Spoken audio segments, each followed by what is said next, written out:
ये भविष्यवाणी की गई है कि चीन 13 मुस्लिम देशों के साथ मिलकर भारत पे हमला कर देगा और ये तीसरा महायुद्ध 6 साल 6 महीने तक चलेगा, जिसमें भारत की जीत होगी और भारत दुनिया पर राज करने लगेगा। कौन सी है किताब, आइए जानते हैं। दरअसल इस भविष्यवाणी करने वाली किताब का नाम है भविष्य मलिका, जिसे 14वीं से 15वीं सदी के बीच संत अच्युतानंद जी ने लिखा था। इस किताब के अनुसार साल 2024 में जब शनि मीन राशि में प्रवेश करेगा, तब से लेकर साल 2030 तक का समय भारत के लिए मुश्किल भरा रहेगा। इस बीच भारत तीसरे महायुद्ध में उतरेगा, लेकिन युद्ध के अंत में चीन के कई टुकड़े हो जाएंगे, भारत पर कई परमाणु हमले किए जाएंगे और तो और उड़ीसा में मौजूद जगन्नाथ मंदिर की सीढ़ियों तक पानी आ जाएगा। यही नहीं, इस किताब में ये तक लिखा गया है कि इस महायुद्ध के विनाश के बाद भगवान कल्कि भारत के संभालपुर नाम के गांव में प्रकट होंगे। इन सब बातों पर विश्वास करना आपके हाथ में। हम सिर्फ उस किताब और उसमें लिखी गई बातों के बारे में बता रहे हैं।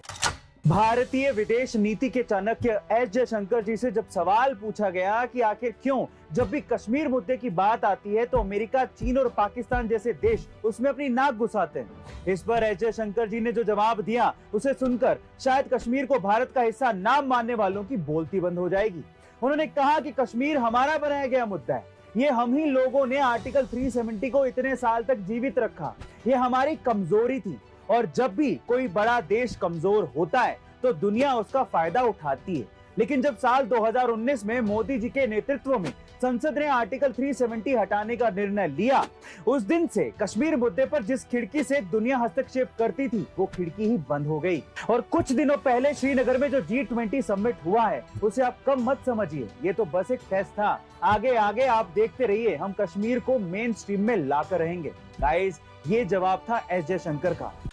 भारत अब चांद की ऊंचाई के बाद समंदर की गहराई नापने की तैयारी कर रहा है, क्योंकि चंद्रयान 3 मिशन के बाद भारत अब समुद्रयान मिशन भी लॉन्च करने वाला है। इस मिशन के तहत भारत पहली बार अपने रिसर्चर्स को समंदर में रिसर्च करने के लिए भेजेगा, ताकि समंदर के नीचे मौजूद मिनरल्स का पता लगाया जा सके। जिस वाहन से रिसर्चर्स को समंदर के अंदर भेजा जाएगा, उसे मत्स्य 6000 नाम दिया गया है। 6000 करोड़ रुपए की लागत से बनाया गया ये भारत का पहला मैन्ड मिशन होगा, जिसे साल 2026 तक लॉन्च कर दिया जाएगा। और इस मिशन के तहत समंदर के अंदर मौजूद मैंगनीज, कोबाल्ट जैसे मिनरल्स का पता लगाया जाएगा, जिससे भारत की अर्थव्यवस्था को काफी फायदा होगा। वैज्ञानिकों के अनुसार हाल ही में जिस टाइटन सबमरीन का हादसा हुआ था, उससे कई ज्यादा एडवांस टेक्नोलॉजी इस मिशन में इस्तेमाल की गई है और इसलिए टेंशन की कोई बात नहीं है। भारत जरूर इस मिशन में विजय पताका फहराएगा। आपका इसके बारे में क्या ख्याल है, कमेंट सेक्शन में जरूर लिखिएगा। मिलते हैं अगली वीडियो में।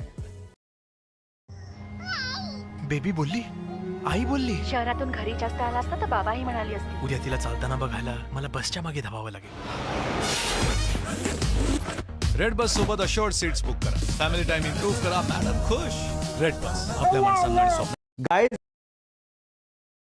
गाइस व्हाट्सएप पे टेक्सटिंग कर करके हमें शॉर्ट फॉर्म को यूज करने की इतनी आदत हो गई है कि आजकल स्टूडेंट्स अपने कॉलेज और स्कूल के असाइनमेंट्स में भी शॉर्टकट्स यूज कर रहे हैं और जो लोग ऑफिसेज जाते हैं वो अपने ईमेल्स में भी शॉर्टकट्स यूज कर रहे हैं। जहां एक और बाकी देशों में ये शॉर्टकट्स बिल्कुल सही नहीं माने जाते, वहीं अगर आप न्यूजीलैंड में रहते हैं और न्यूजीलैंड के स्टूडेंट हैं तो वहां पर इस चीज को यूज करने की परमिशन है। जी हाँ गाइस, न्यूजीलैंड में 2006 के बाद से ही वहां के एग्जाम्स में शॉर्टकट्स को यूज करने की परमिशन है, ताकि एग्जाम में बड़े बड़े आंसर्स में ज्यादा समय बर्बाद ना हो। क्या आप लोगों को भी लगता है कि हमारे देश में भी एग्जाम्स में शॉर्टकट्स को यूज करने की परमिशन होनी चाहिए? चैट सेक्शन में लिखना मत भूलिएगा।